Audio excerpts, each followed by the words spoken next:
Heat.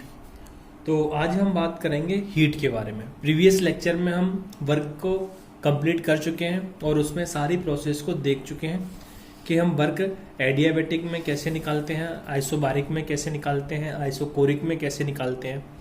आज हम बात करेंगे हीट की। क्लियर है? ये हमको पता है, हमको टोटल 6 क्वांटिटीज पढ़नी है। तो फर्स्ट क्वांटिटीज हमारी कंप्लीट हो गई है वर्क। आज हम सेकंड क्वांटिटीज को कंप्लीट करेंगे वो है आपकी हीट। हीट को डिनोट करते हैं हम क्यू से, है ना।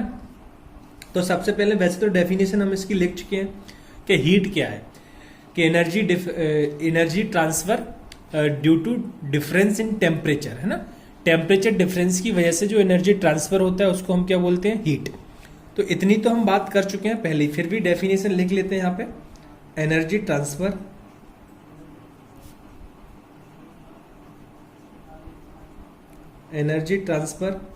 which take place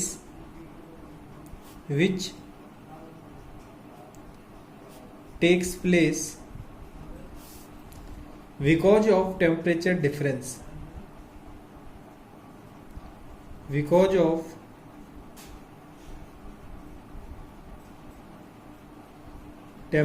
difference,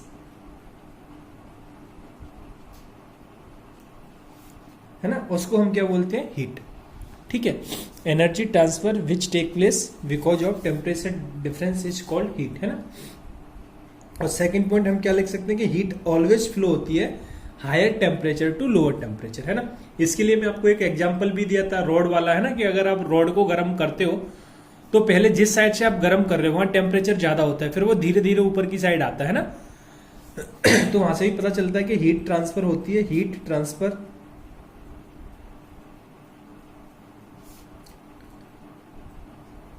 या हीट फ्लो लिख सकते हैं ना। हीट ऑलवेज फ्लो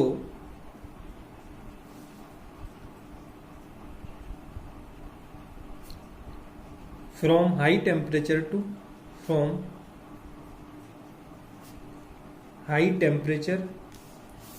लो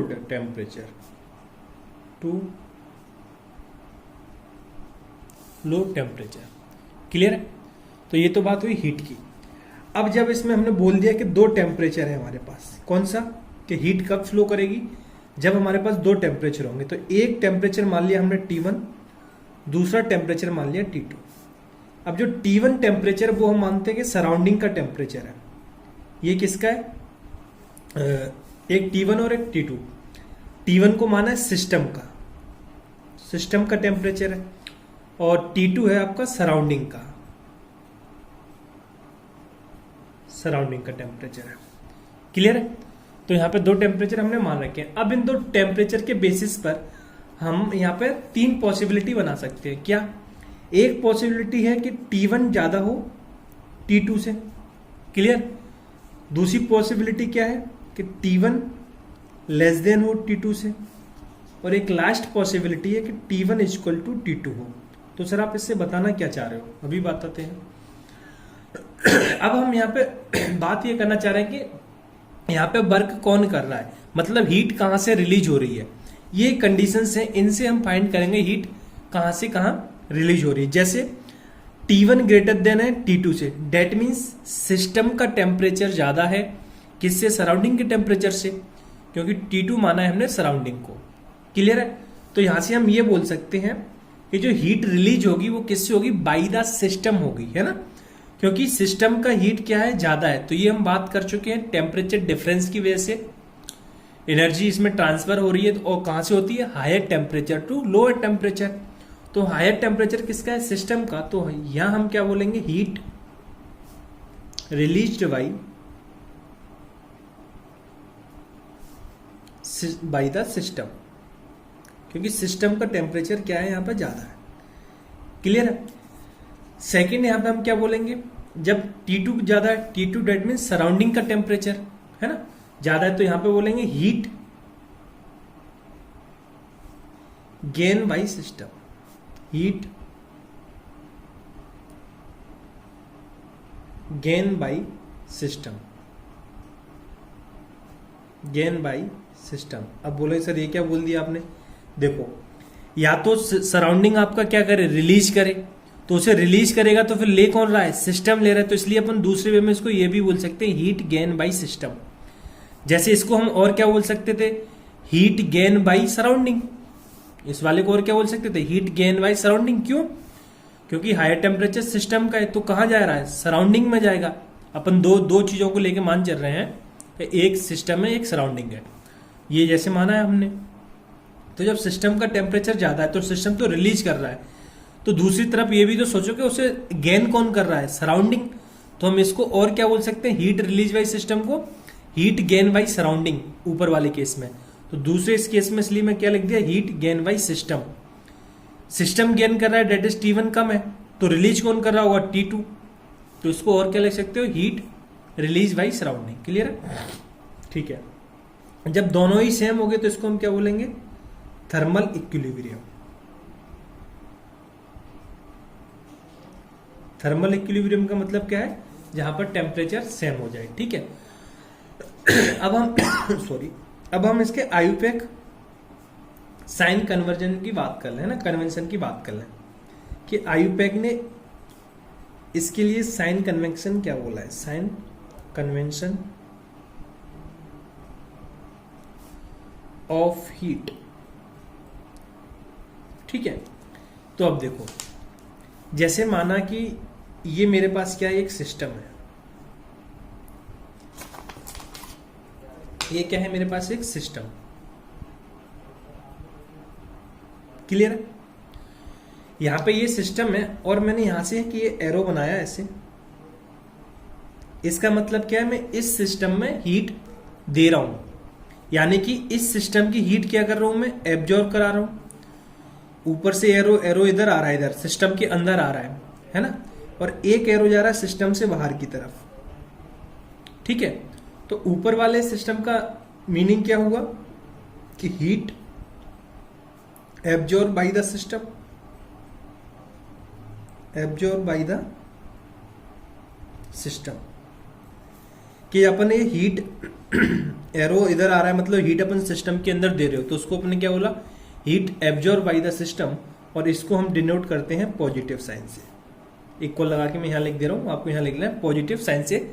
जब हीट एब्जॉर्ब की जाती है, यहां से क्या हो रहा है, रिलीज हो रही है, बाहर निकल रही है सिस्टम से, तो यानी कि सिस्टम की खुद की एनर्जी क्या हो रही होगी, कम हो रही होगी जब बाहर आ रही है। तो इसको हम डिनोट किससे करेंगे, निगेटिव साइन से। तो हम यहां क्या लिखेंगे, heat released by the system, released by the system, ठीक है। तो ये साइन कन्वेंशन है।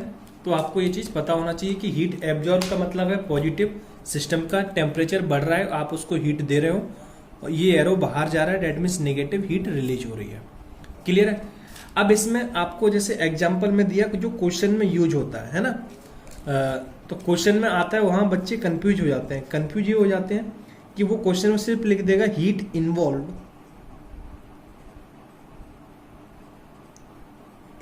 50 जूल, है ना, उसने ये लिखा। अब इसका मीनिंग क्या है, अब बच्चा ये नहीं समझ पाता सर इसे हमको हीट रिलीज कर रहा है या एब्जॉर्ब कर रहा है, क्या कर रहा है यहाँ पे। तो ये चीज मैं आपको यहीं पे बता देता हूं जो क्वेश्चन में आने वाली है, क्वेश्चंस में आती है, कि अगर वहां पर +50 जूल लिखा है, जैसे कि यहां भी कुछ नहीं है तो प्लस है, तो इसका मतलब है हीट एब्जॉर्ब हो रही है। या फिर वो उल्टा है, हीट एब्जॉर्ब, तो आपको प्लस साइन लेके चलना है। अगर माइनस में आपको दे रहा है, इसका मतलब वहां हीट रिलीज हो रही है। क्या हो रही है, रिलीज हो रही है। क्लियर है। या फिर दूसरी तरीके से वो आपको रिलीज लिख के देता है, तो आपको साइन उसका नेगेटिव लेके चलना है। क्लियर है। तो ये तो होगी आपकी नॉर्मल इंफॉर्मेशन हीट के बारे में। अब हम बात करें कैलकुलेशन कैसे करेंगे हम हीट की, है ना। तो नेक्स्ट क्या है आपका, कैलकुलेशन ऑफ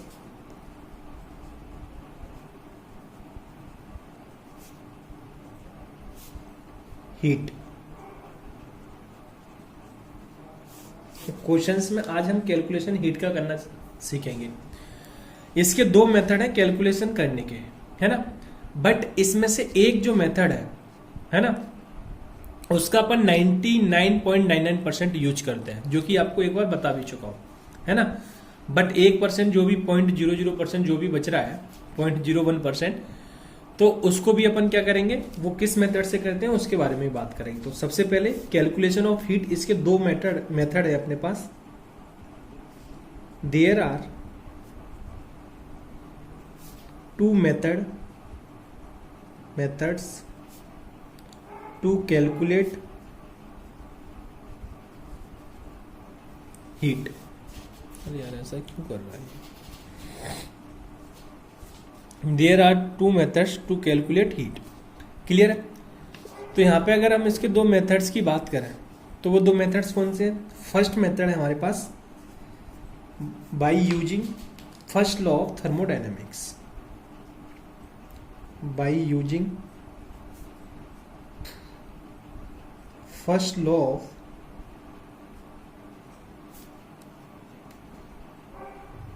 thermodynamics,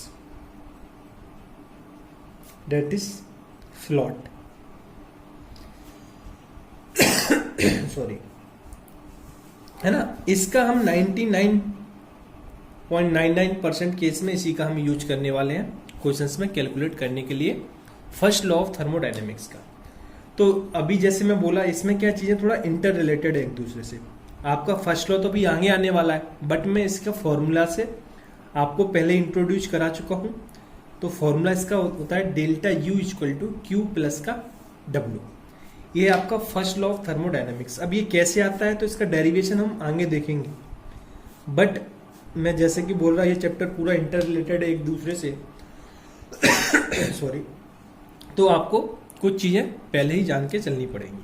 तो जैसे फॉर्मूला है ये आपका फ्लॉट का, जहां पर डेल्टा यू को आपको कैलकुलेट करना है। अब कैलकुलेट कैसे करते हैं, जैसे कि साइक्लिक प्रोसेस के लिए तो मैं आपको कल भी बता चुका हूं, और अपन आगे इंटरनल एनर्जी पढ़ेंगे भी, जहां पर इसको कैलकुलेट करना सीखेंगे डेल्टा यू को, है ना। बट ऐसे साइक्लिक प्रोसेस के लिए मैं आपको कल ही बता चुका हूं, मतलब प्रीवियस लेक्चर में, कि डेल्टा यू क्या होता है, जीरो होता है ना। बट फिर भी इंटरनल एनर्जी हम आगे पढ़ेंगे, और डब्ल्यू को भी हम कैलकुलेट करना कल सीखा है, मतलब प्रीवियस लेक्चर में। बोलने का मतलब है आपको ये दोनों चीज पता है तो आप क्यू आसानी से निकाल लोगे। हमने प्रीवियस लेक्चर में कुछ क्वेश्चंस भी किए थे, जैसे कि हमने Q equal to minus W लिखा था, या फिर मैं बोलूं हमने डब्ल्यू की वैल्यू निकाली थी वर्क की, तो वहां से हमने वर्क इक्वल टू माइनस का क्यू लिखा था। इन केस ऑफ साइक्लिक, जहां पर डेल्टा यू की वैल्यू क्या हो जा रही थी, जीरो। ठीक है, तो साइक्लिक में तो जीरो हो जाती है, बट जहां नहीं होती है तो वहां हम निकालना सीखेंगे डेल्टा यू अभी। बट अगर आइडियल गैस की बात करता है तो हम डेल्टा यू हमेशा यूज करेंगे एनसीवी डेल्टा टी। ये फॉर्मूले में आपको अभी से थोड़ा बताता जा रहा हूं, जिससे कि आपको याद हो जाए, है ना। कैसे आता है ये सब तो हम आगे देखेंगे। ये आपके आइडियल गैस के लिए हमेशा ये यूज होगा, डेल्टा यू निकालने के लिए, एनसीवी डेल्टा टी। क्लियर है। और जैसे कि मैं वर्क की बात किया था, चलो एक बार रिवाइज ही करा दूं आपको। तो वर्क के लिए हमने क्या लिया था, V1 to V initial to V final, PdV, ये वर्क निकालने का फॉर्मूला था, हम बात कर चुके हैं पहले ही। अगर हमको डेल्टा एच निकालना हो तो फॉर्मूला क्या होता है, NCP delta T.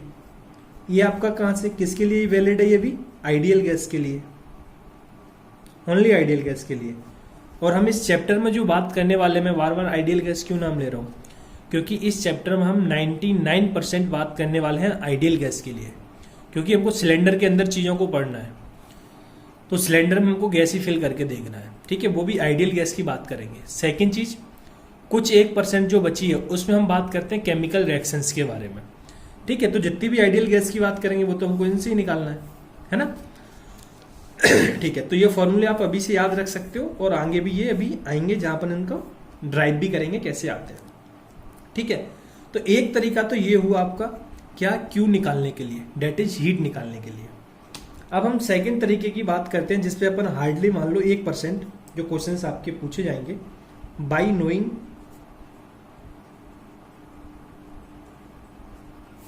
Knowing heat capacity of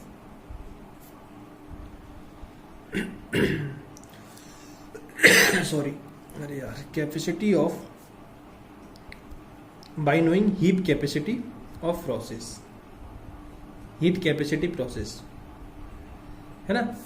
तो हीट कैपेसिटी की प्रोसेस से हम कैसे फाइंड करेंगे क्यू को, ठीक है। तो अगर हम इसकी बात करें तो सबसे पहले आता है कि हीट कैपेसिटी क्या होती है।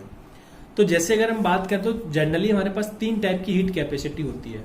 एक हीट कैपेसिटी जिसे कई बुक में टोटल हीट कैपेसिटी के नाम से जानते हैं, एक होती है मोलर हीट कैपेसिटी और एक होती है स्पेसिफिक हीट कैपेसिटी। तो अगर मैं यहाँ पे बात करूं मोलर हीट कैपेसिटी और स्पेसिफिक हीट कैपेसिटी, तो मोलर हीट जैसे कि नाम से पता चल रहा है मोलर, यानी यहाँ आप 1 मोल के रेफरेंस में कुछ बात करने वाले हो। स्पेसिफिक हीट कैपेसिटी में आपको बता चुका हूं पहले भी थर्मोकेमिस्ट्री में कि यहाँ पे अपन 1 ग्राम के लिए बात करते हैं, ये स्पेसिफाइड है, इसलिए इसके नाम क्या आ गया, स्पेसिफिक हीट कैपेसिटी। अब आता है टोटल हीट कैपेसिटी बोलो या फिर हीट कैपेसिटी बोलो, वो क्या होता है।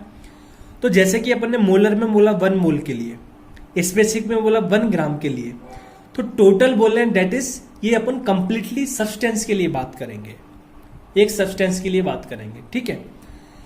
तो जैसे कि अब हम बात करें हीट कैपेसिटी की, तो अगर हम हीट कैपेसिटी की बात करें तो चलो पहले लिखते हैं जब बात करेंगे ना। हीट कैपेसिटी मैं टोटल हीट कैपेसिटी लिख रहा हूं क्योंकि कई बुक में टोटल हीट कैपेसिटी लिखा है और आप उसको नॉर्मल हीट कैपेसिटी भी बोल सकते हैं ना, ठीक है। अगर हम टोटल हीट कैपेसिटी की बात करें तो इसमें हम बोलते हैं अगर आपको 1 डिग्री से कोई टेम्परेचर इंक्रीज करना है किसका, सब्सटेंस का, तो 1 डिग्री से टेम्परेचर को इंक्रीज करने के लिए जो हीट की रिक्वायरमेंट है उसी को आप क्या बोलोगे, हीट कैपेसिटी।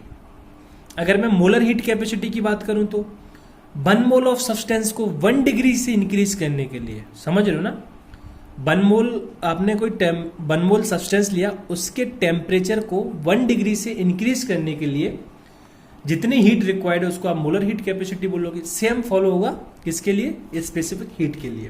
पहले लिखते हैं फिर इस पे बात करते हैं, है ना।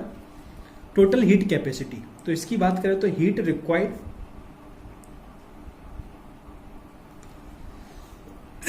To change temperature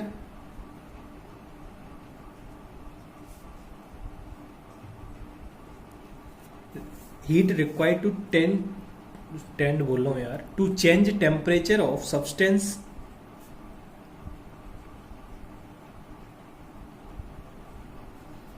by 1 degree Celsius. मतलब क्या हुआ, ये हीट रिक्वायर्ड होती है किसके लिए, चेंज करने के लिए टेम्परेचर को, किसके, सब्सटेंस को, बाई 1 डिग्री सेल्सियस से। उसको हम क्या बोलते हैं, टोटल हीट कैपेसिटी या फिर मोलर हीट कैपेसिटी, सॉरी, या हीट कैपेसिटी। सेकंड वन आती है molar heat capacity. Molar heat capacity, अगर मोलर हीट कैपेसिटी की बात करें तो जैसे कि नाम से ही आ गया मोलर, डेट इज मोल के बारे में आपसे बात करने वाला है, तो इसमें लिखेंगे heat required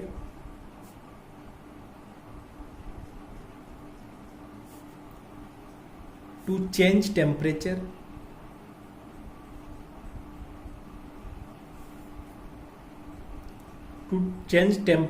of 1 mole substance, of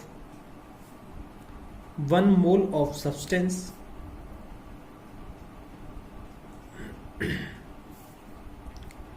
by 1 degree Celsius is called molar heat capacity. Clear है, बस डिफरेंस इतना था, यहां आपने सब्सटेंस यूज किया है जो कि आप कंप्लीट सब्सटेंस की बात कर रहे हो, यहां आप बात कर रहे हो जब 1 मोल सब्सटेंस का 1 डिग्री से आप चेंज कराना चाहते हो, या इंक्रीज है चेंज का मतलब सॉरी, भले ही आप लिख लेना, कोई डिक्रीज नहीं समझना, है ना। तो जो आपको जरूरत पड़ रही है उसको हम क्या बोल रहे हैं, मोलर हीट कैपेसिटी। अब last one specific heat capacity. Heat capacity, specific heat मतलब इसमें अपन ने स्पेसिफाई कर दिया 1 ग्राम के लिए, है ना, तो बोलेंगे heat required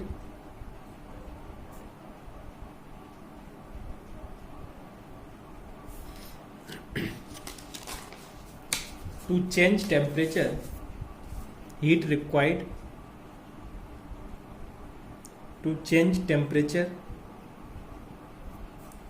of 1 gram of substance by 1 degree Celsius is called specific heat capacity. Clear? Is called specific heat capacity. Clear? तो ये हमारी 3 बात हो गई किसकी? हीट कैपेसिटी के बारे में। बट एग्जामिनर कभी कभी क्या करता है, आपके साथ गेम खेल जाता है। गेम कैसे खेलता है? वो आपको हीट का नाम मेंशन नहीं करता है कि वो मोलर हीट कैपेसिटी की बात कर रहा है या फिर स्पेसिफिक हीट कैपेसिटी की बात कर रहा है या टोटल हीट कैपेसिटी की बात कर रहा है। वो सिंपल हीट कैपेसिटी लिख देगा। तो आप वहाँ कंफ्यूज किया, भाई सर आप कौन सा फॉर्मूला यूज करें? सर फॉर्मूला तो अभी बताया ही नहीं, अभी आएंगे ड्राइव करेंगे फॉर्मूले। तो किसकी यहाँ बात करें? तो उसके लिए फिर हमको पता होना चाहिए यूनिट। जैसे कि मैं इलेक्ट्रोकेमिस्ट्री में भी कुछ जगह आपको कंडक्टेंस पढ़ाया था, वहां बताया था कि यहाँ यूनिट का बहुत इंपॉर्टेंट है, क्योंकि वहां भी मैं बोला था डायरेक्टली नाम ना देके वो यूनिट से फाइंड करना पड़ जाता है। तो अगर हम इसकी यूनिट की बात करें टोटल हीट कैपेसिटी की, तो इसकी होगी जूल पर मोल। जूल पर मोल केल्विन। सॉरी, ये मैं दूसरा लिख दिया। किसकी बोला? Total heat capacity. Total heat capacity की यूनिट होगी जूल पर केल्विन, है ना? जूल पर केल्विन। और अगर हम बात करें मोलर हीट कैपेसिटी की, तो मोलर हीट कैपेसिटी की यूनिट होगी जूल पर मोल केल्विन। पर मोल केल्विन। इसमें पर मोल क्यों आया? क्योंकि हम 1 मोल के लिए बात कर रहे हैं। पर मोल का मतलब क्या है? ये 1 मोल के लिए बात कर रहा है ना? ठीक है सर। तो इसकी अगर हम बात करें लास्ट वन की यूनिट क्या होगी? इसका जूल, ये 1 ग्राम के लिए बात कर रहा है तो पर ग्राम, और केल्विन तो सब में आना है टेम्परेचर। ये केल्विन नीचे क्यों आ रहा है? जूल तो सबको पता है, तो अभी मैं बता रहा हूं ये सब यूनिट आई कैसे है ना?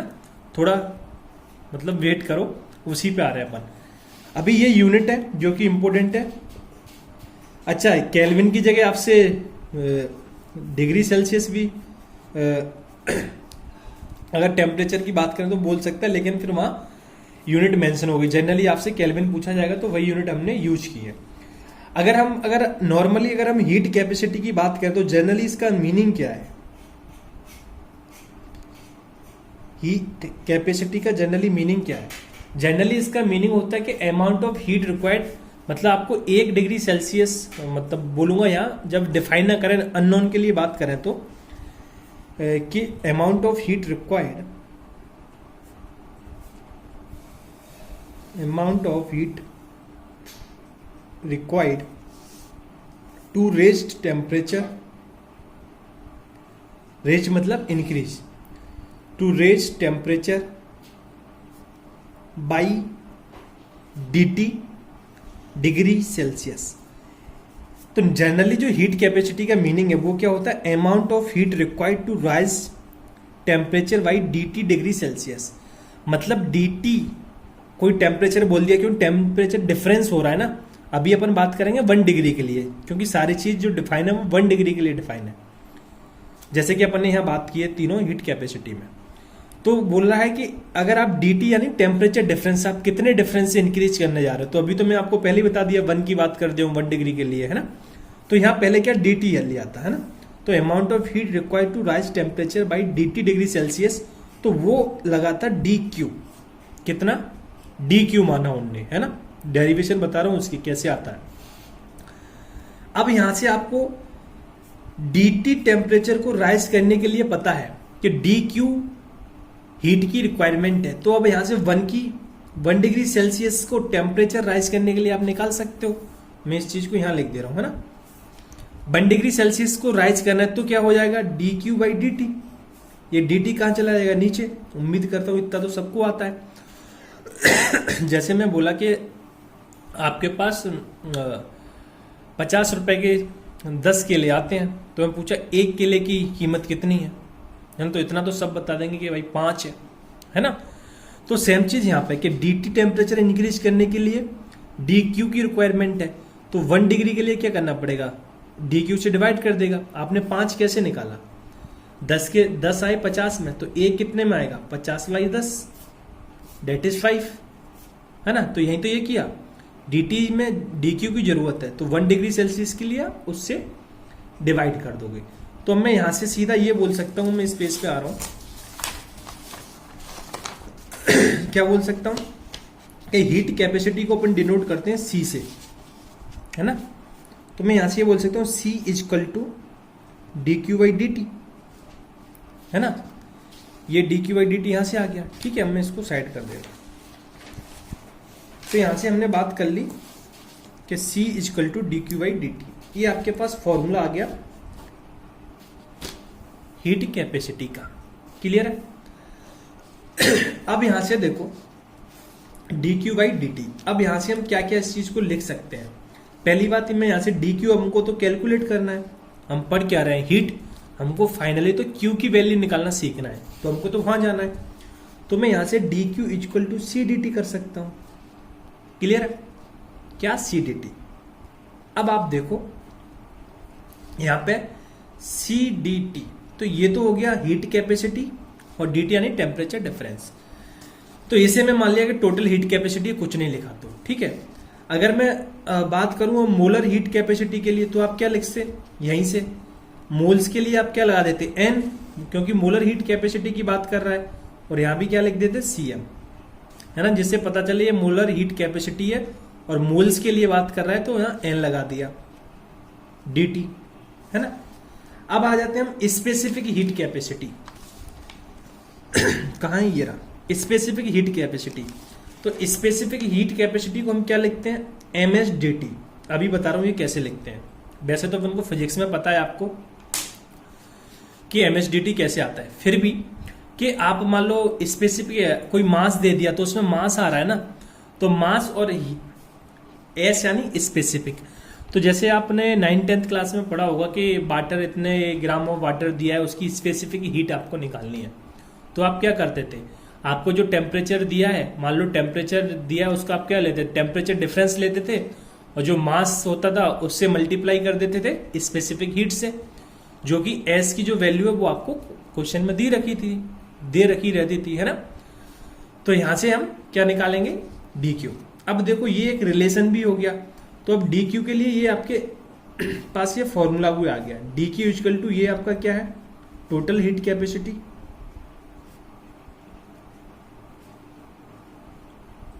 कैपेसिटी, यहां मोलर आ गया, m लिखा है डेट इज मोलर, और यहां मोल्स की बात करेंगे तो n, है ना। जितने मोल्स की बात करेंगे उतने से मल्टीप्लाई कर देंगे। और वैसे मोलर हीट कैपेसिटी कितने के लिए डिफाइड है, 1 मोल के लिए, बट आपको क्वेश्चन में ज्यादा मोल बोलता है तो उससे मल्टीप्लाई करना पड़ेगा। जैसे कि अपन फॉर्मेशन में बात किए थे, फॉर्मेशन 1 मोल के लिए डिफाइन था, बट 2 मोल का फॉर्मेशन कराता था तो अपन 2 से मल्टीप्लाई करते थे। इस टाइप के क्वेश्चंस किए हैं मैंने, कराए हैं, है ना। तो इसको क्या बोलेंगे मोलर हीट कैपेसिटी, और ये हो गया specific heat capacity. Specific heat capacity clear है। तो यहां से अपन 3 चीज अपन ने डिफाइन कर ली। अब बात आती है सर वो कैसे आया, क्या कैसे आया, यूनिट, आप यूनिट की बात कर रहे थे, ठीक है। ये है आपकी हीट कैपेसिटी Q, इसको अपने जूल लेते हैं टेम्परेचर केल्विन में, तो ऐसे आया आपका फर्स्ट वाला, देखो जूल पर केल्विन। अब सेकंड वाला आ जाओ जूल पर मोल केल्विन। तो यहां से आप देखोगे अगर C की वैल्यू में यहां से निकालूं C, तो C इक्वल टू आप क्या लिखोगे N। चलो मैं यहां से बता ही देता हूं अब आपको। तो C मोलर आप क्या लिखोगे, dq तो ये है dq upon dt into n, तो क्या हो गया Q आपका क्या हो गया जूल में, T के लिए केल्विन, और मोल है तो मोल, है ना। ऐसे ही स्पेसिफिक के लिए उम्मीद करता हूं ये आपको आ गई होगी यूनिट कैसे आई है ना, ऐसा नहीं सर हटा रहे हैं, यूनिट कैसे आई है ये आपको आ गया होगा आइडिया, है ना। ठीक है, तो ये हमारी बात हो गई इन हीट के बारे में। अब हम इसमें थोड़ा रिलेशन देखेंगे कि इन तीनों में रिलेशन क्या है ना। तो relation between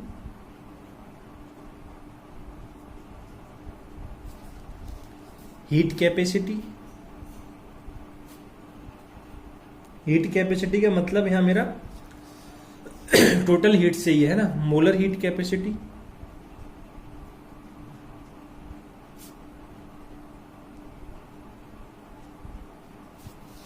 and specific heat capacity.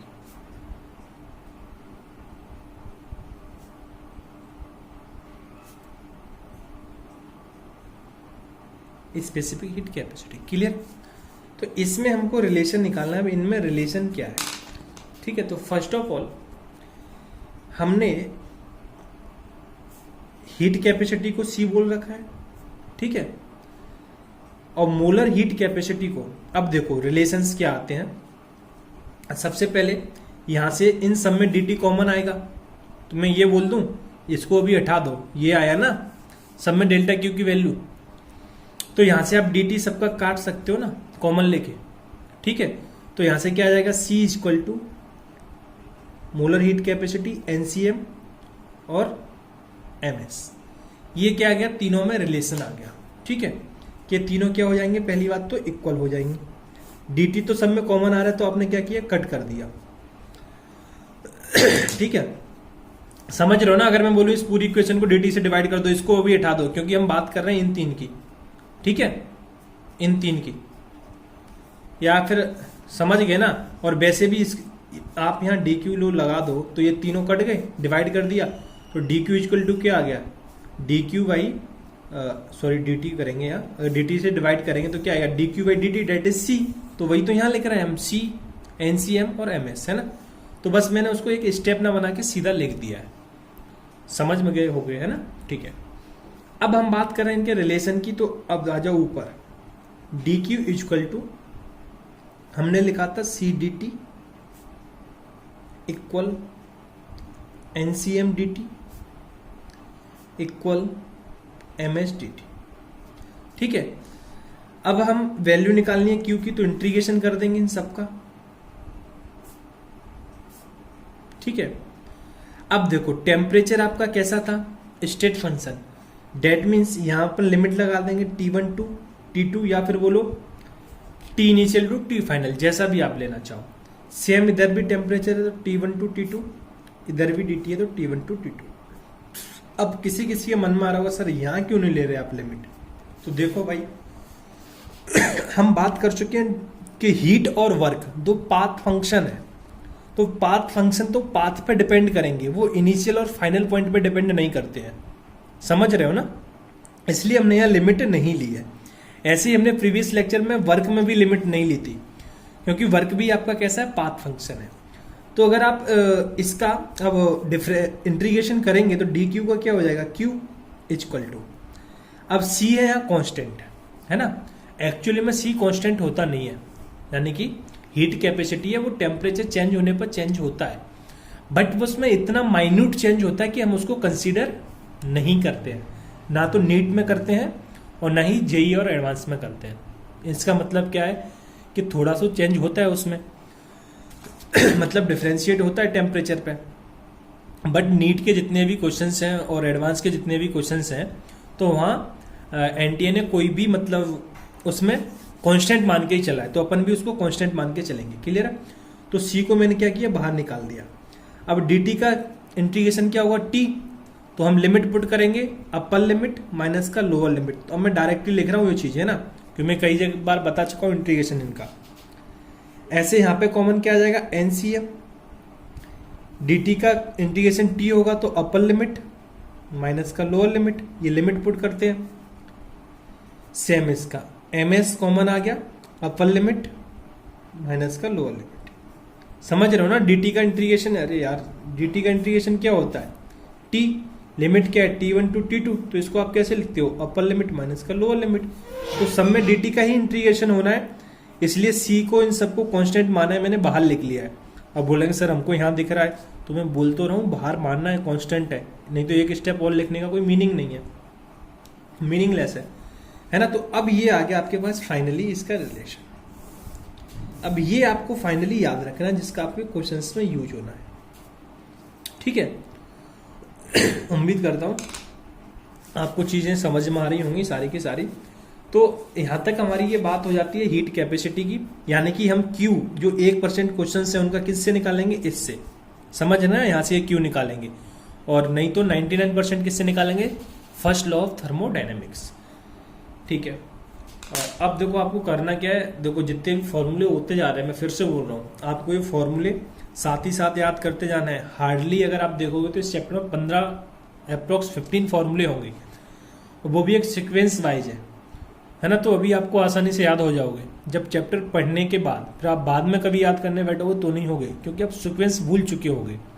अभी जो मैं कनेक्शन बता रहा हूँ, ये फॉर्मूले कैसे आया है, अभी मैं बता दिया, आपने इतना भी पता है तो आप इसे निकाल लोगे तो जल्दी याद हो जाएंगे, बट बाद में आप नहीं कर पाओगे, है ना। तो इसलिए बोल रहा हूँ बार बार कि आप साथ साथ याद करते जाओ इन चीजों को, है ना। नहीं तो एंड ऑफ द चैप्टर बहुत सारे फॉर्मूले इकट्ठे हो जाएंगे, फिर परेशान हो जाओगे आप लोग।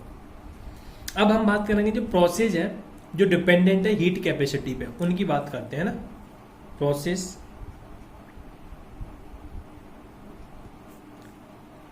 Dependent heat capacity.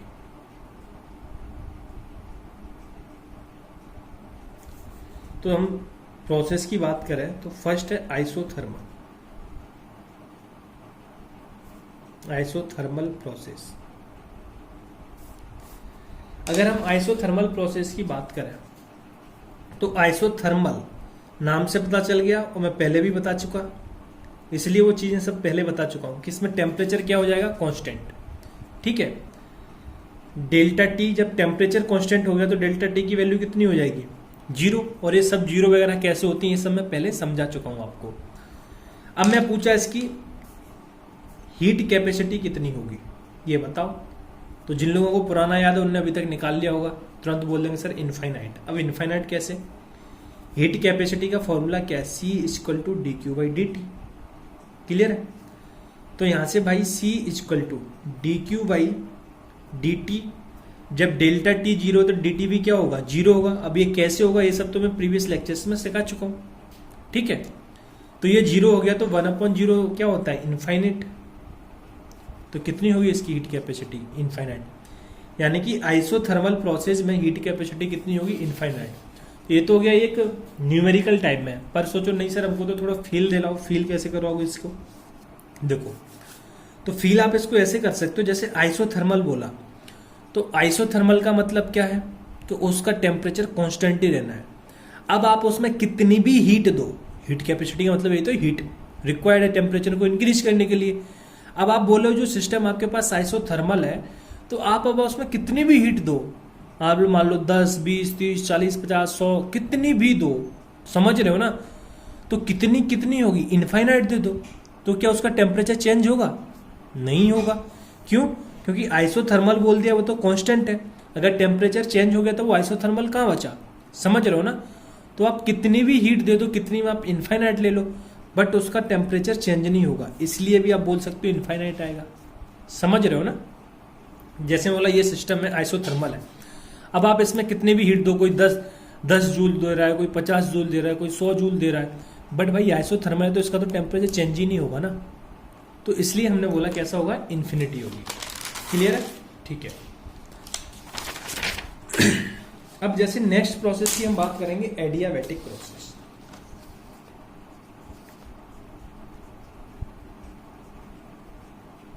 Adiabatic process, जैसे कि आपको पता ही है कि आपको 6 क्वांटिटीज पढ़नी है, और 6 क्वांटिटीज में इन 4 प्रोसेस को बार बार पढ़ना है, आइसोथर्मल, एडियाबैटिक और आइसोकोरिक और आइसोबारिक, है ना। मैं बताया था मेरा थोड़ा पढ़ाने का स्टाइल थोड़ा डिफरेंट है ना, कि मैं पहले क्या करता हूँ, एक एक क्वांटिटीज को और उसकी प्रोसेस के साथ कराता हूँ, जिससे कि थोड़ा सीक्वेंस फॉलो हो। तो हम अगर एडियाबैटिक की बात करें तो एडियाबैटिक में हमने क्या बात की थी कि डेल्टा क्यू 0 होता है। अब देखो ये चीज मैं आपको पहले ही बता चुका, अब फिर से मैं इसमें हीट कैपेसिटी पूछ रहा हूं तो खुद से निकाल लो, बहुत सारे लोग खुद से निकाल लेंगे। तो हीट कैपेसिटी इक्वल टू क्या है, dQ/dt। जब आपने dQ 0 बोल दिया बाई dt, तो फाइनली कितनी वैल्यू आ गई, 0। कितनी आ गई, 0। आया समझ में। तो इसकी हीट कैपेसिटी कितनी हो जाएगी एडियाबैटिक की, 0। थर्ड प्रोसेस है आइसोकोरिक प्रोसेस।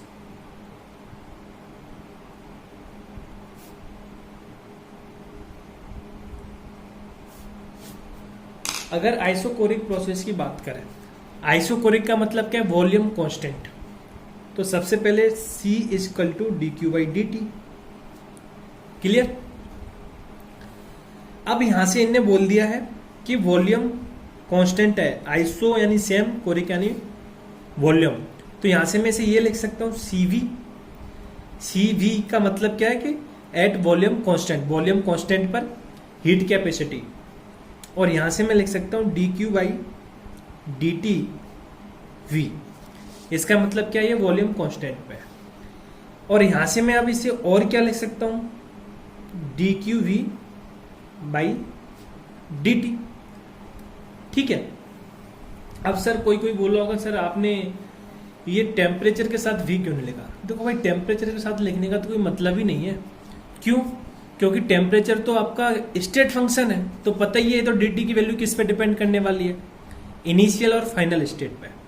ठीक है, ये हम बात कर चुके हैं dt में, है ना, सिस्टम के थ्रू पहले ही बता चुका हूं। बट जो dq है वो तो आपका पाथ फंक्शन था।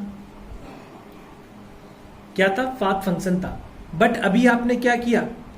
इसका पाथ फंक्शन का मतलब था जो पाथ पे डिपेंड करा था, बट आपने इसका वॉल्यूम फिक्स करके क्या कर दिया? पाथ फंक्शन, इसका पाथ फिक्स कर दिया।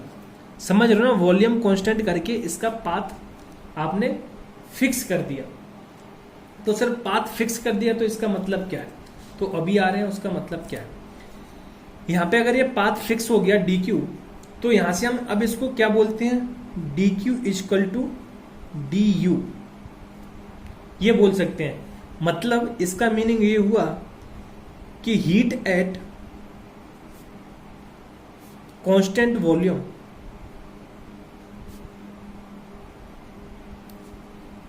किसकी तरह बिहेव करने लगती है? स्टेट फंक्शन की तरह।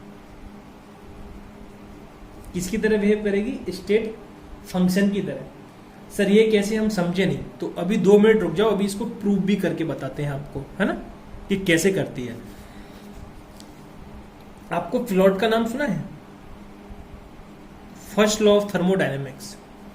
अगर फर्स्ट लॉ ऑफ थर्मोडायनेमिक्स की अगर हम डिफरेंशियल फॉर्म लिखें, that is du equal to dq plus का dw।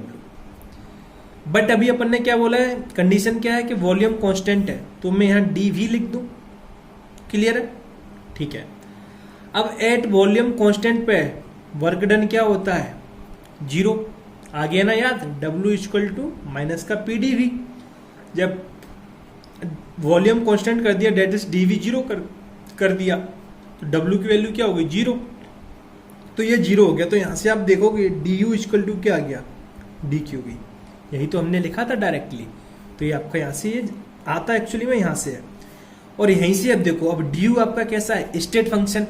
तो जब ये इसके इक्वल हो गया तो हम यहां से क्या बोल सकते हैं कि हीट एट कांस्टेंट वॉल्यूम किसकी तरह बिहेव करेगा? At state function. अब इसका भी रीजन है। कैसे स्टेट फंक्शन सर? देखो अभी तक क्या था? जो हीट क्यू था वो आपके पाथ पर डिपेंड कर रही थी, बट अब आपने उसका एक पाथ फिक्स कर दिया कि आपको ऐसे ही जाना है। वो किसके थ्रू किया? वॉल्यूम के थ्रू, वॉल्यूम को कांस्टेंट करके। तो इसलिए वो एक स्टेट फंक्शन की तरह वर्क करने लगी, और अपने प्रूविंग यहां से कर भी ली। ठीक है। अब देखो, जिन लोगों को पता होगा पहले पीडी कल का जो प्रीवियस का लेक्चर है कि सर ने कैसे बताया था, वही तो इसको कर पाया होगा कि खुद से, मतलब पहले से, कि W 0 हो जाएगा तो ये दोनों इक्वल हो जाएंगे। क्लियर है? अब यहाँ एक बात और आती है। अब यहां से फाइनली अब मैं इसको क्या लिख दूंगा? CV इक्वल टू du/dt लिख सकता हूं ना। अब तो आपको समझ में आएगा क्यों dqv इक्वल टू क्या होता है? du।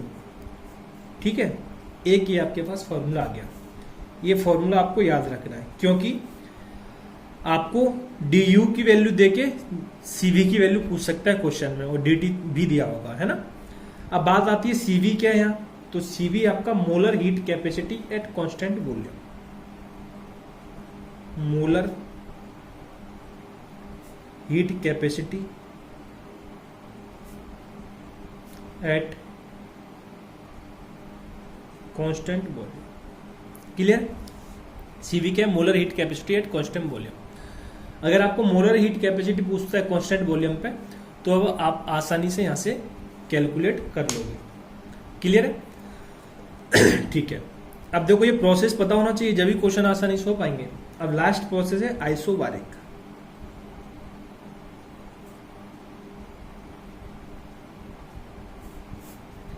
अगर आइसोबारिक प्रोसेस की बात करें तो बारिक यानी प्रेशर, डेट इज, इसमें प्रेशर क्या हो गया, constant.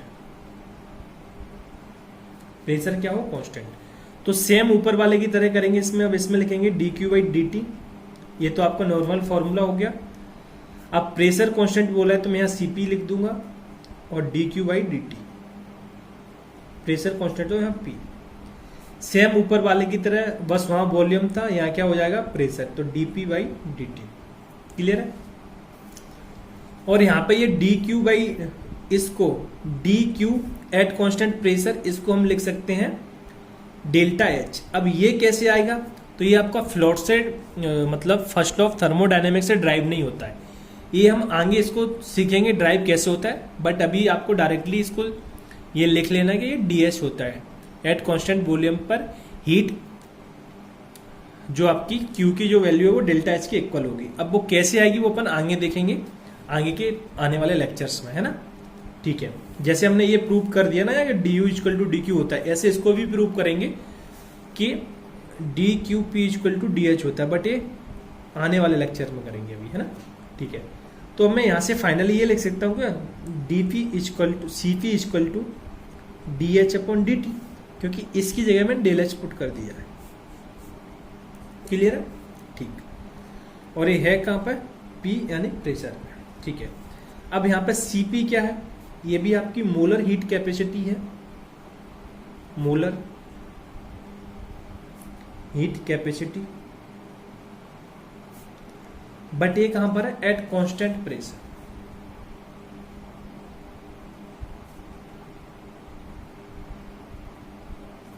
At constant pressure. Clear है, ठीक भाई। अब ये अपनी चारों प्रोसेस हो गई, ठीक है। बट अब हम इनमें थोड़ा रिलेशन देखेंगे, सीपी और सीवी में क्या रिलेशन है, इसके ऊपर भी क्वेश्चंस पूछे जाते हैं, है ना। नीट और जेई एडवांस दोनों में क्वेश्चंस पूछा गया है। नीट में डायरेक्टली छोटा सा पूछा गया है फ्रीडम को लेकर, और उसमें न्यूमेरिकल पूछा गया है जेई में। तो हम रिलेशन बिटवीन, मतलब इसके रिलेशन के ऊपर बात कर रहा हूँ, relation between Cp and Cv for ideal gas. ये सिर्फ आइडियल गैस के लिए, ठीक है। ठीक है भाई, तो सबसे पहली बात, आपने ये फिजिक्स में पढ़ा होगा कि Cp minus Cv equal to होता है R, है ना। इसे मेयर्स रिलेशन भी बोलते हैं, मेयर्स रिलेशन। अब ये कैसे आता है, क्या आता है, तो इसकी हमको जरूरत नहीं है। ये एक मेयर्स मतलब रिलेशन है, ये इसके नाम से जानते हैं इसको, मेयर्स रिलेशन के नाम से इसको Cp minus Cv equal to R, है ना। और एक इसके रेशियो को हम बोलते हैं Cp upon Cv, molar heat capacity at constant pressure upon molar heat capacity at constant volume, इसको बोलते हैं हम म्यू। और ये म्यू यहाँ पे क्या है, पॉइजन रेशियो, पॉइजन रेशियो, है ना। अब इसके डेरिवेशन की हमको जरूरत नहीं, तो वो चीज़ हम नहीं करेंगे, है ना, ना ही हमारी बुक के अंदर है उसको मेंशन है। सिर्फ इसके फॉर्मूले का यूज होता है, तो हम सीधा फॉर्मूला इसका लिखेंगे, है ना। ठीक है, अब यहाँ से मैं अपन को रिलेशन निकालना है फाइनली, तो मैं यहाँ से Cp इक्वल टू क्या लिख सकता हूँ, म्यू इंटू Cv, है ना। ठीक है, अब मैं इस वैल्यू को पुट कर दूंगा इक्वेशन नंबर फर्स्ट में। मैं इक्वेशन नंबर फर्स्ट नाम दे देता हूं इसको, है ना। तो मैं क्या लिखूंगा, put the value of Cp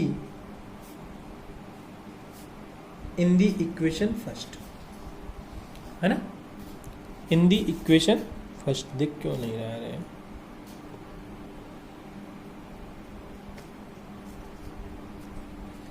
in the equation first, ठीक है। तो इक्वेशन फर्स्ट है, तो Cp की जगह आप यहाँ क्या लिख दोगे, Cp की जगह म्यू Cv माइनस का Cv equal to R। Clear है। अब इसमें से आप क्या करोगे, Cv कॉमन ले लोगे तो क्या बचा, म्यू माइनस का 1 इक्वल टू आर, तो सी वी इक्वल टू क्या आ गया, आर अपॉन म्यू माइनस का 1। क्लियर है? तो ये आपके पास एक रिलेशन आ गया म्यू की वैल्यू निकालने के लिए, है ना। अगर इसी को आप सीपी के फॉर्म में लिखोगे तो आप क्या लिख दोगे, अगर सीपी के फॉर्म में लिखने चाहते हो तो अब सीवी की वैल्यू आप पुट कर दो, है ना। सीवी की वैल्यू आप क्या करोगे, यहां पे पुट कर दोगे इस वाली इक्वेशन में, आपको इक्वेशन नंबर 2 दे दो, तो यहां लिख सकते हो put the value of CV in the equation second. तो यहां से CP इक्वल टू क्या आ जाएगा, इसमें पुट किया तो mu into R upon gamma minus का 1। क्लियर?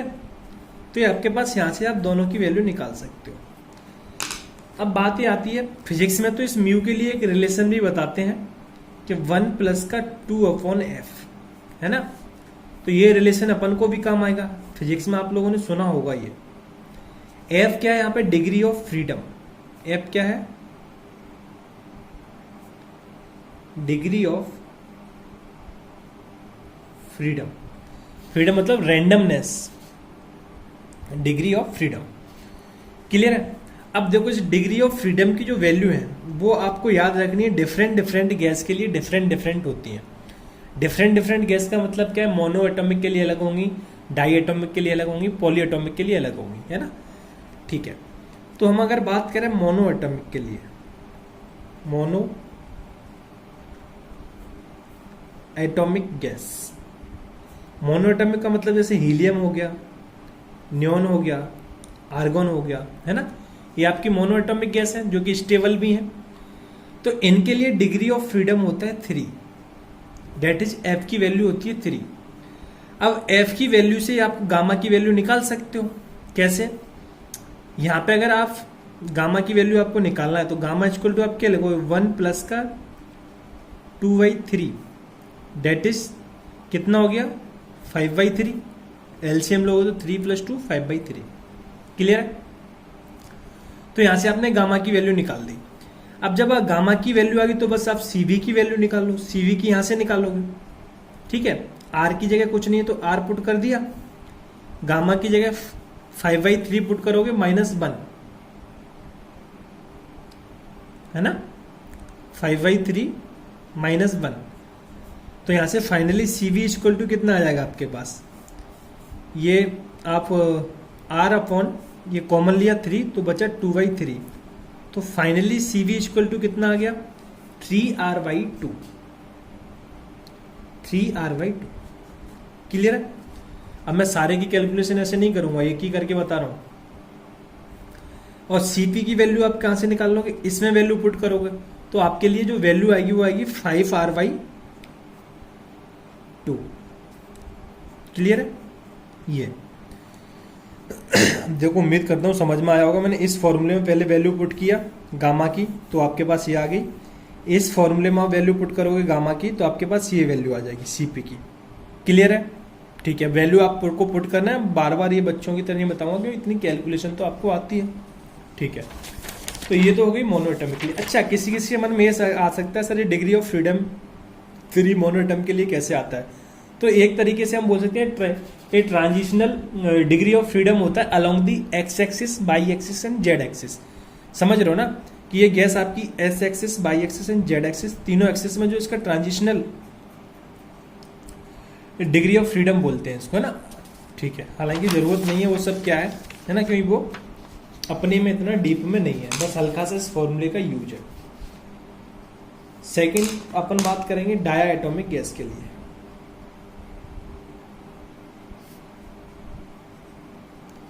अगर डाया एटॉमिक गैस बात करें, जैसे O2 हो गया, N2 हो गया, इसके लिए जो डिग्री ऑफ फ्रीडम होता है वो होता है 5। ठीक है, तो यहां से आप अगर उस फॉर्मूले में वैल्यू पुट करो तो गामा की वैल्यू आएगी 7/5, CV वाले फॉर्मूले में वैल्यू पुट करेंगे तो 5R/2, एंड CV वाले फॉर्मूले में वैल्यू पुट करें तो 7R/2, है ना। ठीक है, ये वैल्यूज आएंगी। अब ये फॉर्मूले में बार बार मैं पुट नहीं करूंगा भाई, इतना आप पुट करके रख लोगे, है ना। अब इसमें डिग्री ऑफ फ्रीडम 5 कैसे आता है? तो 3 तो हो गया एक्सिस के अलोंग और 2 हो गया इसमें रोटेशनल डिग्री ऑफ फ्रीडम, एक एक्स एक्सिस के अलोंग, एक बाई एक्सिस के अलोंग।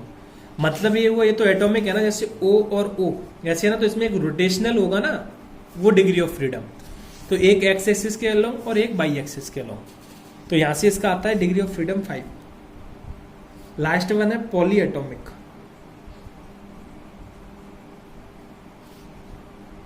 पॉली एटॉमिक गैस के लिए, पॉली एटॉमिक जैसे SO2 हो गया, NH3 हो गया, इसके लिए डिग्री ऑफ रोटेशनल होता है वो भी बढ़ जाएगा, तीनों है ना, 3 X axis, Y axis, Z axis के अलोंग जो ट्रांजिशनल डिग्री ऑफ फ्रीडम होता है, और 3 रोटेशनल डिग्री ऑफ फ्रीडम जो कि आपके एक्स वाई जेड पे होते हैं ना। तो उनकी जरूरत नहीं है तो अपन उसको नहीं करेंगे, सिर्फ इतना सा जरूरत है, 6 करेंगे। क्या बता तो दी है ये आपको। जब आप यहां से कैलकुलेट करोगे गामा की वैल्यू, फॉर्मूला क्या है 1, अभी अपन ने जो गामा का फॉर्मूला लिखा है यहाँ पे गामा की वैल्यू निकालने के लिए, वो क्या लिखा है 1 + 2/f। तो यहां अगर आप गामा की जगह 6 पुट करोगे तो फाइनली कितना आ जाएगा यहां से गामा की वैल्यू,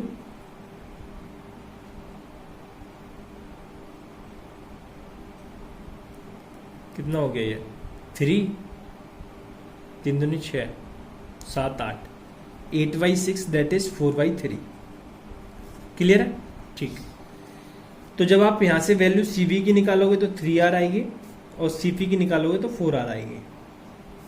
ठीक है, तो आपको ये वैल्यू निकालनी कहां से? फॉर्मूले में पुट करके CV = R/γ-1, इसमें पुट करोगे तो ये वाली वैल्यू आएगी, और CP = γR/γ-1, इसमें पुट करोगे तो CP की वैल्यू आएगी। क्लियर है? ऐसे ये वैल्यू निकालते हैं। फाइनली 3 ही केस है, तो आप याद भी रख सकते हो डायरेक्टली, CP ये वाली वैल्यू याद रख लोगे तो ये आ जाएगी, कुछ भी एक डिग्री ऑफ फ्रीडम याद रख लोगे तो ये आ जाएगी। ठीक है, अब हम इस पे एक लास्ट क्वेश्चन और करते हैं, है ना, फिर लेक्चर को वाइंड अप करते हैं, क्योंकि हम एक दिन में एक ही यूनिट को पढ़ेंगे, है ना। जैसे कि कल अपने वर्क को पढ़ा था, आज हीट को पढ़ेंगे, फिर उसके बाद फाइनल जब हम 6 सारी की सारी इनको पढ़ लेंगे क्वांटिटीज को, उसके बाद हम मिक्स क्वेश्चन करेंगे, है ना। क्योंकि अगर एक दिन में 2 क्वांटिटीज पढ़ाएंगे तो ना तो आपसे डाइजेस्ट होगी ये चीजें और फिर घबरा जाओगे, है ना। तो आप इतना इतना डाइजेस्ट करते जाइए। ठीक है, जैसे क्वेश्चन है एन आइडियल गैस, आप लोग पहले से सॉल्व करने की कोशिश करेंगे। An ideal gas is expanded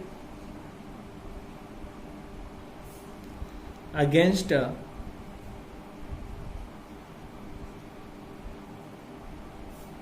constant external pressure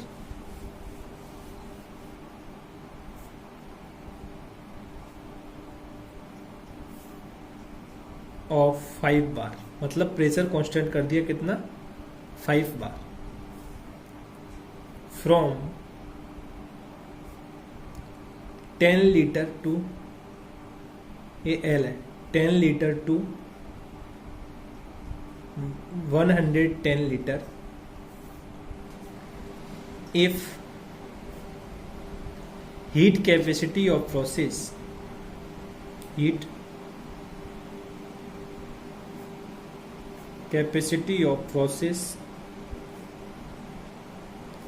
is 600 joule per Kelvin and change in temperature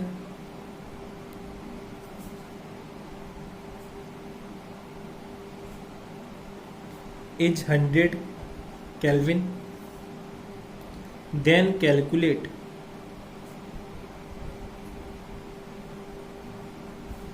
change in internal energy, change in internal energy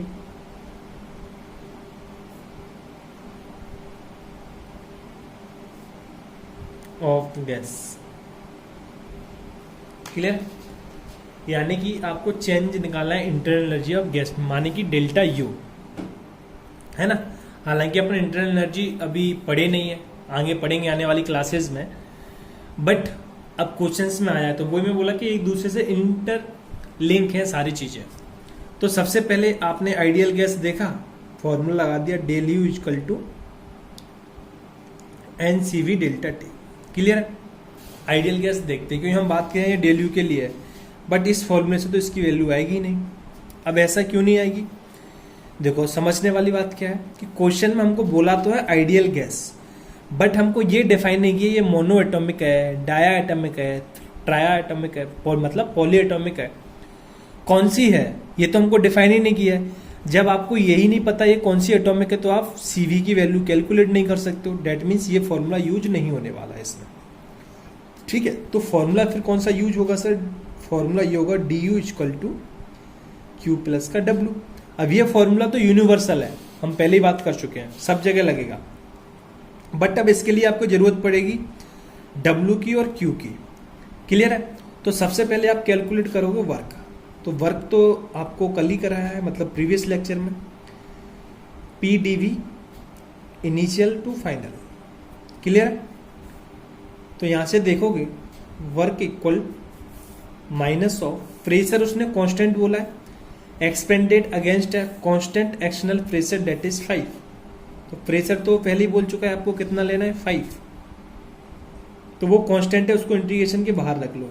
DV अब यूनिट का लोगे आप वॉल्यूम की, 10 लीटर से कहाँ एक्सपेंड हो रहा है 1110 फ्रॉम टू, फ्रॉम यानी जहां से जा रहा है, टू जहां तक जा रहा है 1110। DV का इंटीग्रेशन क्या होगा V, तो आप यहां से W इक्वल टू ये लिख सकते हो -5 ऑफ V 10 टू 1110। तो W इक्वल टू माइनस का 5, अपर लिमिट 110 माइनस का लोअर लिमिट 0। तो W इक्वल टू माइनस का 5, अंडर कितना बचा 100। क्लियर है? -10 हो गया तो फाइनली यहां से W कितना आ गया माइनस का 500। अब देखो यहां एक्सपेंड बोला है, फिर भी मैंने साइन नेगेटिव नहीं लिया था, बट मेरा फाइनली आंसर नेगेटिव आया है। एक्सपेंड में नेगेटिव ही आना चाहिए, कंप्रेशन में ये आंसर पॉजिटिव आना चाहिए था वर्क का, तो इसलिए मैंने ये फॉर्मूले में मेंशन करा दिया था पहले ही। इसलिए देखो हमको यहाँ झंझट नहीं पड़ी कि भाई एक्सपेंड बोला है तो माइनस अलग से मेंशन करना है, कंप्रेस बोला है तो प्लस मेंशन करना, वो सब नहीं करना पड़ा। जैसे कि कल प्रीवियस लेक्चर में आपको बताया था मैं कि यहाँ अपन ने पहले ही माइनस साइन इंक्लूड कर दिया, तो आपका वर्क देखो पहले से ही माइनस में आ गया, क्योंकि एक्सपेंड हो रहा है, पता है वैल्यू माइनस में आने वाली है। क्लियर है? तो ये आपकी यूनिट है बार लीटर। क्लियर है? अब बार लीटर से आप जूल में जाओगे तो क्या करोगे, मैं कल ही बताया था, मतलब अपन बात कर चुके हैं, 100 से मल्टीप्लाई करोगे, ये आपका हो गया जूल। अगर केल्विन में जाओगे तो 1000 से डिवाइड करोगे, तो क्या हो जाएगा 1000 से डिवाइड करोगे तो क्या बचेगा माइनस का 50 किलो जूल। क्लियर है? तो ये किलो जूल में आ गई। बार लीटर से जूल में जाएंगे तो 100 से मल्टीप्लाई, अब किलो जूल में जाना है तो 1000 से डिवाइड, तो कितना बचा फाइनली माइनस का 50 किलो जूल। क्लियर है? ठीक है। अब दूसरी बात ये, आपने W तो निकाल लिया, अब निकालना है आपको Q। तो Q इक्वल टू आपको पता है C डेल्टा T। अब बात ये फंस गई, सर हमको कैसे पता चलेगा मोलर हीट लेना है, स्पेसिफिक हीट लेना है, कौन सी हीट लेना है? तो बेटा देखो, आपको अभी मैंने बताया कि आपको वो खेल सकता है, तो खेल दिया आपके साथ, नहीं बोला यहाँ कौन सी हीट कैपेसिटी है। हालांकि हीट कैपेसिटी बोला है तो नॉर्मली लेना है, तो जूल पर केल्विन ये किसकी थी, अपन ने नॉर्मल सी की वैल्यू मानी थी। ठीक है, तो यह क्या आ गया आपका Q, तो नॉर्मल सी है, यूनिट से पता चल गया अपन को। तो Q equal to 600, change in temperature कितना है 100। क्लियर? तो फाइनली Q कितना हो गया आपका 60 किलो जूल। ये जूल में है, जूल में दे रखा है, किलो जूल में कन्वर्ट करेंगे तो 1000 से डिवाइड कर देंगे। क्लियर है? तो आ गया किलो जूल। ठीक है? ठीक सर। अब आप यहां से देखोगे डेल यू की वैल्यू आसानी से आ जाएगी। Del U equal to 60 plus W कितना है माइनस का 50, तो डेल यू इक्वल टू कितना आ गया 10 किलो जूल, है ना? कितना आ गया 10 किलो जूल। ये माइनस कर दिया तो कितना आ गया फाइनली 10 किलो जूल। देखो काफी आसान और काफी छोटा क्वेश्चन है, पर उनके लिए जिनको थोड़ा प्रैक्टिस है। वर्क देखो यहाँ से उनको इतना प्रोसेस करने की जरूरत थी क्या? नहीं, सीधा वो यहीं सोच लेते अच्छा लिमिट इसमें 10 to 100, तो 100 तो ये हो गया, 5 ये माइनस का 500, बात खत्म। वो सीधा इस स्टेप पे पहुंचते बिना कुछ लिखे, है ना। अब यहाँ किलो जूल में करना है तो जब इतना कर लिया था वो इतना तुरंत कर देंगे दिमाग के अंदर। और QCB से वो यहीं कर लेता, अच्छा कितना दिए सी 600, टेम्परेचर इतना दिया 1000, चलो ठीक है, ये डायरेक्ट लिखता वो, ये आ जाता, बस फाइनली यहाँ लिखता, आंसर आ गया। 3 स्टेप में क्वेश्चन को खत्म कर सकता था जिसको चीजें पता है, ठीक है। अगर मैं इसमें थोड़ा आपको एक और मजे वाली चीज बताऊं क्या, कि जितना आपने यहाँ चेंज किया है किसमें, टेम्परेचर में, उतना ही चेंज आता है वॉल्यूम में। अब सर ये क्या बोल रहे हो? मैं ये बोल रहा हूं, चलो ठीक है, उस पर अभी नहीं आते, बाद में आएंगे ना। एक्चुअली बताना ये चाह रहा था, जिनको आता है समझ में तो ठीक है, नहीं आता तो वो छोड़ देंगे। PV = nRT, क्योंकि वो तो क्वेश्चन का पार्ट है। तो यहाँ पे देखो आपने प्रेशर कांस्टेंट कर रखा है, ठीक है, क्वेश्चन में बोल रखा है R कांस्टेंट है ही, और मोल कांस्टेंट है। मोल क्यों कांस्टेंट है? यहाँ पे मोल्स क्यों कांस्टेंट है? क्योंकि यहाँ पे एक कंटेनर के अंदर इस प्रोसेस को कराते हो, है ना। तो कंटेनर में आपने मोल तो नहीं डालते हो, से मूव कराते हो, तो वही मोल्स मूव करते हैं। तो भाई जो चेंज आपके टेम्परेचर में आएगा वही वॉल्यूम में आएगा। तो टेम्परेचर में 100 चेंज आया था, तो वॉल्यूम में भी देखो कितना चेंज आया, ये 100। समझ रहे हो ना, ये बताना चाह रहा था। अब जो है आया तो ठीक है, नहीं आया तो इस चीज़ को छोड़ देंगे ना, क्योंकि ये सिर्फ आपको थोड़ा और अंडरस्टैंडिंग बढ़ाने के लिए बोला था, ठीक है। अब देखो आज के लिए हम इतना ही करेंगे। बस मैं फिर से बोलूँगा कि अभी जो मैं आज जो यूनिट पढ़ाया हूँ आपको, हीट, अभी आप इसको डाइजेस्ट किए, और प्रीवियस लेक्चर में वर्क पढ़ाया था उसको डाइजेस्ट कर लिया होगा आपने, है ना। तो हम एक दिन में एक ही यूनिट पढ़ेंगे, ऐसी कोशिश करेंगे, और जिससे कि सारी चीज़ें आपसे अच्छे से डाइजेस्ट कर पाओ। नहीं तो फिर से बोलूँगा, at the end of chapter काफ़ी सारे फॉर्मूले हो जाएंगे इसमें, फिर आप कंफ्यूज हो जाओगे, समझ रहे हो ना। तो फिर करना ही है कि साथ साथ में याद करते जाओ, ठीक है। तो आज के लिए इतना ही, फिर मिलते हैं नए लेक्चर में नई चीज़ों के साथ। Thank you, good bye.